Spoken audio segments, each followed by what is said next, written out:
Hola, hola, qué gusto poder saludarle nuevamente e invitarle a que nos acompañe como lo hace habitualmente. Nosotros de este lado siempre listos a compartir un mensaje de esperanza, de renuevo, de fortaleza que viene de parte de Dios. Así es, nos alegramos que nos abra las puertas de su casa y podamos compartir esta media hora juntos. Hay un hombre que adquirió relevancia sublime en el Nuevo Testamento, en la Biblia, en el tiempo en que la iglesia fue fundada y comenzó a expandirse allí en el primer siglo. Diría que adquirió relevancia porque muchas de las enseñanzas y de las pautas que se establecieron en la vida cristiana de aquella iglesia primitiva salieron de la boca de este hombre y de la pluma de este hombre, porque 13 libros, 13 cartas que están registradas en el Nuevo Testamento, precisamente las escribió él. Así es, estamos hablando del gran apóstol Pablo, ¿no? Alrededor de 13 cartas. 13 cartas, entre las que le escribió a iglesias que él mismo había fundado, llegó a muchas ciudades de aquel imperio romano que había conquistado muchas provincias y países.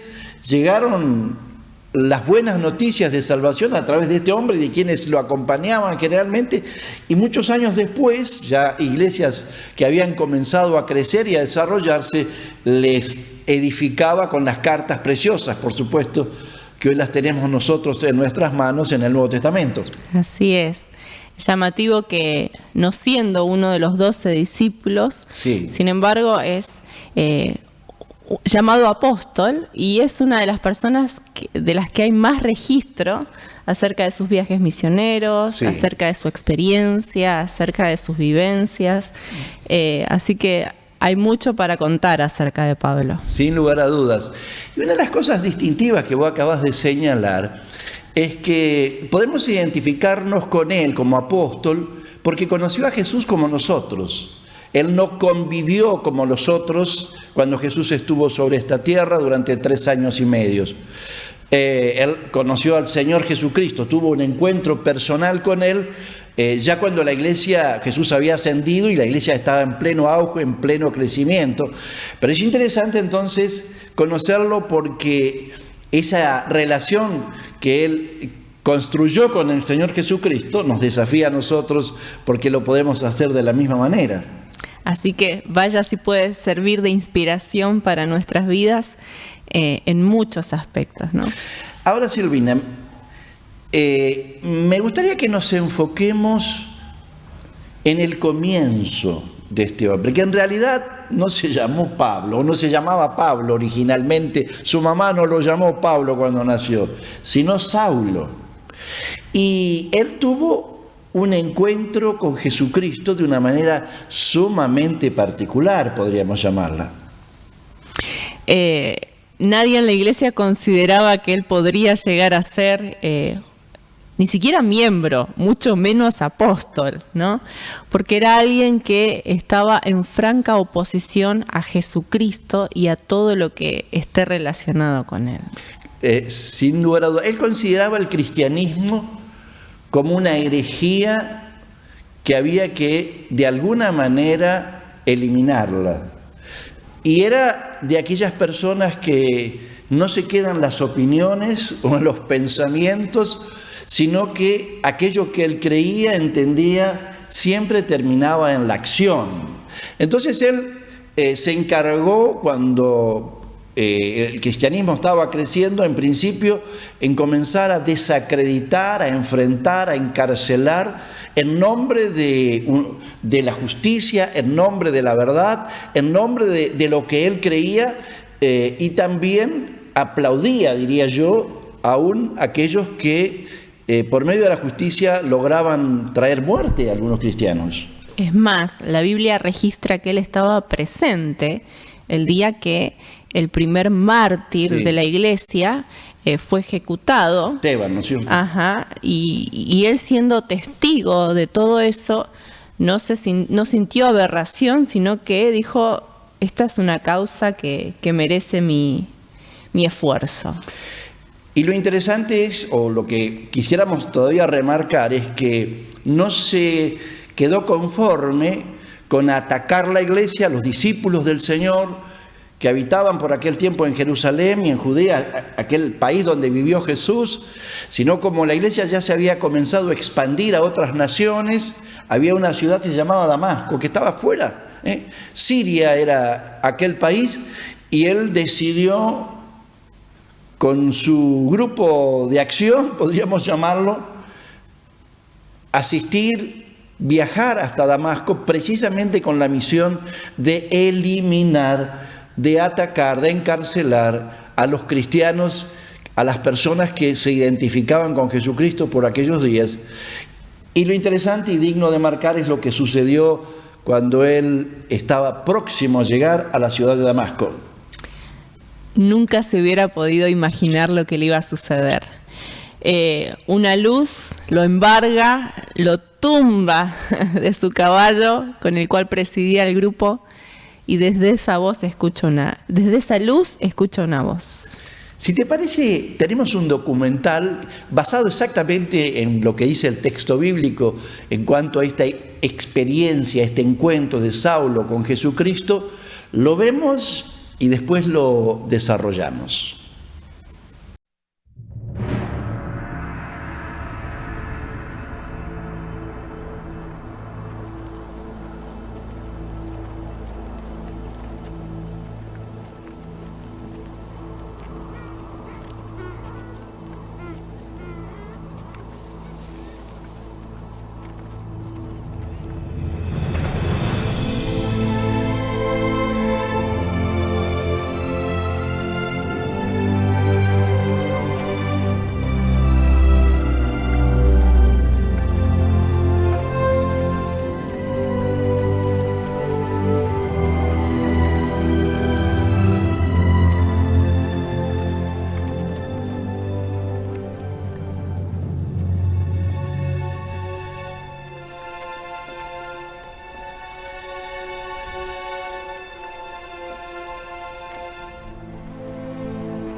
Saulo,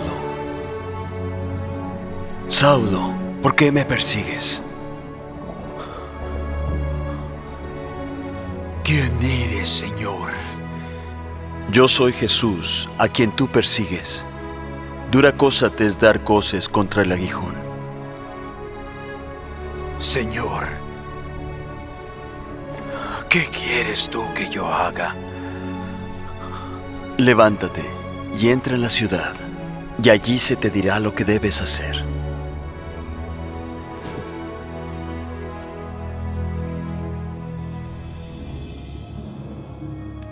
Ananías. Te escucho. Heme aquí, Señor. Levántate y ve a la calle que se llama Derecha, y busca en casa de Judas a uno llamado Saulo de Tarso, quien está orando, y ha visto en visión a un varón llamado Ananías, que entra y le impone las manos para que recobre la vista.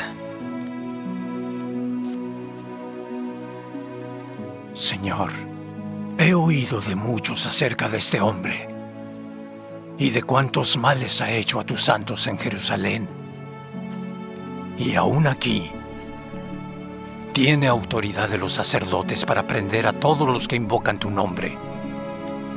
Ve, porque instrumento escogido me es él para llevar mi nombre en presencia de los gentiles, y de reyes, y de los hijos de Israel.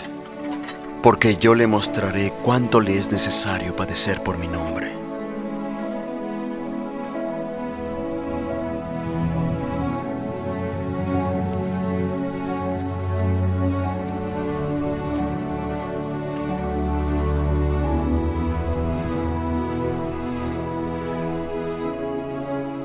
Hermano Saulo, el Señor Jesús, que se te apareció en el camino por donde venías, me ha enviado para que recobres la vista y seas lleno del Espíritu Santo. Hermano Saulo, recobra la vista.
Bien, veíamos de esta manera entonces esta experiencia tan particular que vivió Saulo de Tarso, un hombre que de profundas convicciones, que había considerado que el cristianismo, que lo que los discípulos y los seguidores de Jesucristo estaban proclamando, que Jesús era el Salvador, era el Mesías, era el enviado de Dios, según Saulo, era un gran engaño, una gran mentira, que había que atacarla y había que eliminarla y había que acallarla.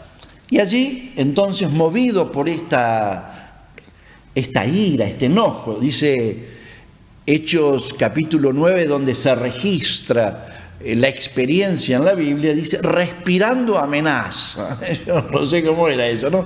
Pero venía muy enojado este Saulo a Damasco para precisamente encarcelar y maltratar y violentar a todo cristiano discípulo de Jesucristo que encontrara en aquella ciudad.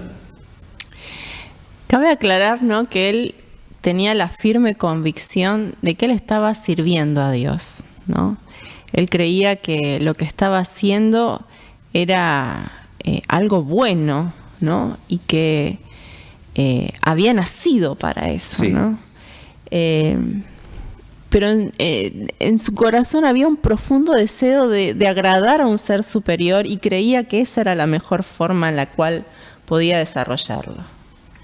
Ahora Dios le sale al encuentro, ¿no? Jesucristo le sale al encuentro en este camino y se presenta a sí mismo y lo llama y lo convoca para darle la salvación, para transformar su vida y hacer de él lo que luego serían en el transcurso de los años el gran apóstol San Pablo.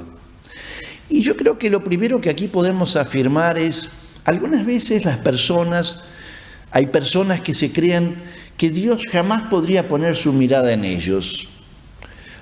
Algunos dicen, he hecho tantas cosas fuera de lugar, he ofendido a Dios y me he conducido de una manera impropia en tantos aspectos de mi vida. Jamás Dios podría tomarme en cuenta.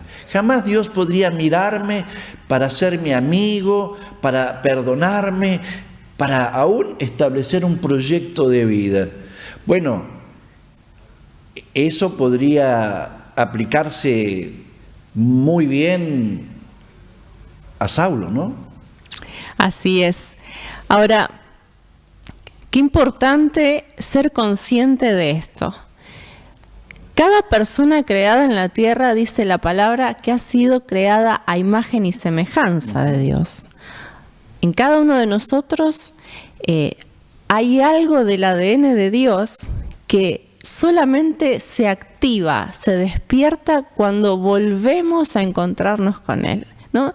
Y en medio de tanta oscuridad del corazón de Saulo, en medio de tantas cosas que estaban distorsionadas, corrompidas, llenas de amargura, llenas de oscuridad, Dios aún seguía mirando más abajo de eso y seguía creyendo que podía Saulo volver al diseño que Dios había pensado para él.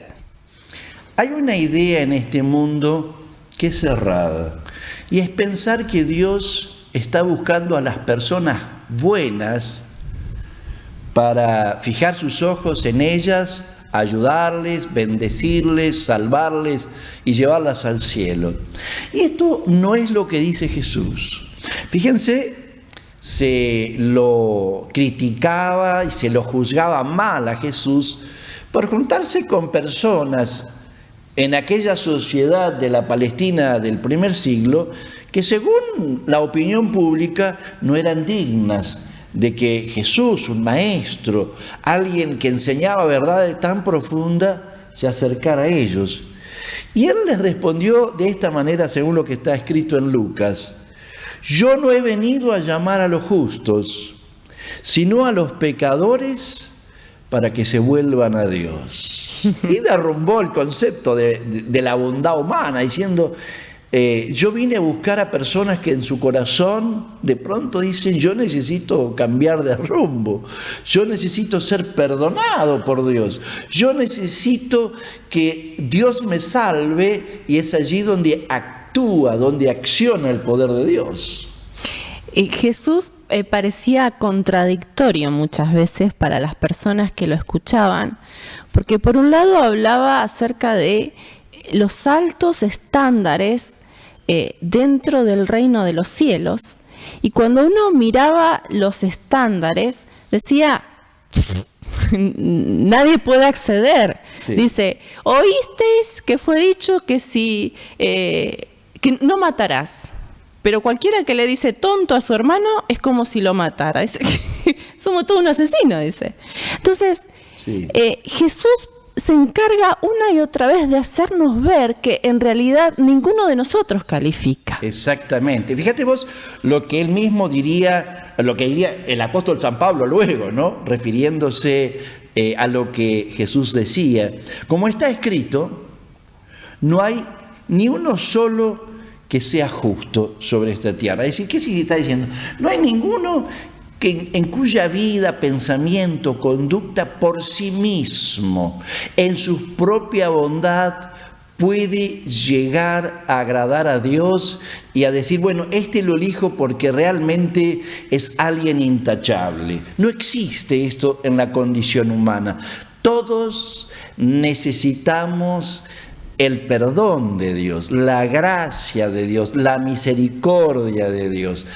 Y entonces estamos en un plano de igualdad a la hora de que Dios nos elija. Y esto es lo maravilloso, ¿no? Porque Dios, siendo tan perfecto, envía a Jesús que vive en forma perfecta, y Él no le da vergüenza, asco, juntarse con nosotros, sino que viene y come y pasa tiempo con nosotros y nos invita a volver al diseño original, ¿no? Y esto le sucede a Saulo, ¿no? Sí.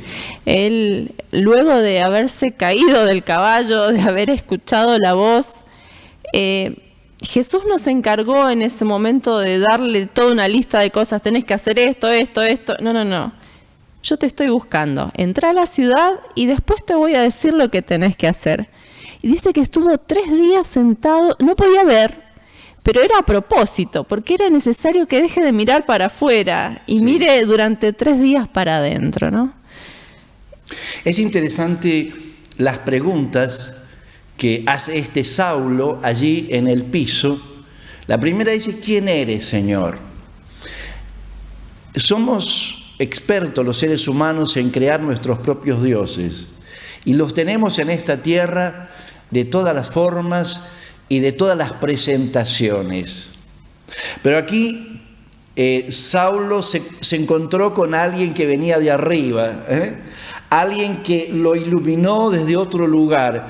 Y ese es Jesucristo, que sigue siendo el mismo, a quien él no conocía. Tenía dioses y conocía a los dioses de esta tierra, pero ahora se encontró con alguien desconocido y le dijo, ¿quién eres? Y allí él se presenta y dice, mirá Saulo, yo soy Jesucristo, el que fundé este nuevo movimiento en la tierra de salvación, soy el Mesías. Y vengo a hablarte, vengo a presentarme para que me conozcas. Le dice, al que tú persigues. Exactamente. ¿No? Sí. O sea, él creía que estaba persiguiendo a la iglesia. Él creía que estaba persiguiendo a un grupo de personas, pero estaba persiguiendo a Jesús mismo, ¿no? La iglesia, Jesús dice que la iglesia es el cuerpo de Cristo, ¿no? Sí. Entonces, es muy llamativo. Ahora, ¿cómo Jesús en forma estratégica no solamente despierta el corazón de Saulo, sino también el corazón de Ananías y crea esas conexiones divinas que nos ayudan a poder entender, Dios me eligió, Dios me perdona a través de su Hijo, Dios me involucra en sus planes, ¿no? Algunas veces calificamos o descalificamos a alguna persona como alguien imposible de salvar, como alguien a quien hay que evitar y, si en lo posible, eliminar. Vivimos en un mundo así. Cuando el Espíritu Santo le dice a Ananías, mirá, anda a tal lugar, allí en Damasco, porque allí está Saulo, y necesito que vayas a orar por él, para que él recobre la vista y comience la vida cristiana. Bueno, pues Ananías ya conocía el currículum de Saulo y las intenciones que lo traía a Damasco. Le dijo, Señor, pero Gachito, ¿cómo es la cosa acá? ¿Acaso no te has enterado las motivaciones que este hombre tiene? Y es Dios quien le dice, mira, no te preocupes, Ananías, porque este hombre yo lo he elegido. Y yo lo estoy transformando en un hombre nuevo. Y vas a ver lo que yo voy a hacer a través de él. Quizás tú digas, a mí nadie me considera. No creo que nadie pueda fijar sus ojos en mí, ni siquiera Dios. Pero acá Dios te dice, yo estoy mirando tu situación.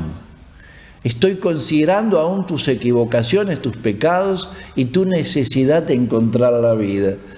Si sos capaz como Pablo de levantar tu mirada y de preguntarte, Señor, ¿dónde estás? Necesito conocerte, podrás llegar a vivir la experiencia más transformadora que jamás nadie puede vivir sobre esta tierra. Si lo que estás viviendo ocasiona que con humildad reconozcas que necesitas a Dios, es lo mejor que te puede estar pasando. Porque mientras continuamos la vida creyendo que solos podemos, que nuestro proyecto de vida está bastante bien, que la verdad que nos lucimos con lo que hicimos, eso habla de que estamos muy lejos de Dios. Pero que en medio de nuestra crisis, en medio de nuestros errores, en medio de nuestras falencias y necesidades, reconozcamos, yo necesito a Dios, yo necesito a Jesús. Estás frente a la puerta abierta más grande, porque Dios no rechaza a un corazón quebrantado. En estos días, conectándome con distintas personas en distintos lugares y en distintas circunstancias, me llamó la atención las veces que escuché, me quiero morir. Estoy involucrado en esta dificultad familiar, en este conflicto, porque la mayoría de las cuestiones tenían que ver con tremendas diferencias dentro de las familias o conflictos irresueltos que traían estos pensamientos de manera recurrente en la vida de estas personas. Y me di cuenta que es necesario entonces decir, hay alguien que puede darnos fuerza, que puede levantarnos. Ese se llama Jesucristo. Y cuando nos humillamos delante de Él y le decimos sencillamente: Señor, ¿quién eres? Quiero conocerte, quiero que llegues a mi vida, quiero que el Saulo que llegó a ser Pablo también, esa experiencia pueda alcanzar mi vida. Es posible, es factible vivirla en nuestros días. Uh-huh. La segunda pregunta era, ¿no? ¿Qué quieres que yo haga? ¿No? Te invitamos a que podamos orar juntos. En primer lugar, le vamos a hacer esta pregunta: ¿quién eres? Una cosa es que nosotros te contemos y otra cosa es que Jesús te responda. Amén. Jesús te va a responder. Pero te desafiamos a que hagas la segunda pregunta: ¿qué quieres que yo haga? Señor Jesús, reconozco que te necesito. Amén. Muéstrame quién eres tú. Pero quiero también, frente a tu belleza, frente a tu amor y santidad, decirte qué quieres que yo haga. Amén. Reconozco que mis decisiones en forma independiente no me han llevado a buen puerto. Pero reconozco también que si te escucho y te obedezco, tú tienes el poder para transformar Gracias, Jesús. cualquier situación. Gracias por venirme a buscar. Amén. Gracias por manifestarte a mi vida. En el nombre de Jesús, amén. Amén. Amén. Le agradecemos que nos haya acompañado hasta este momento.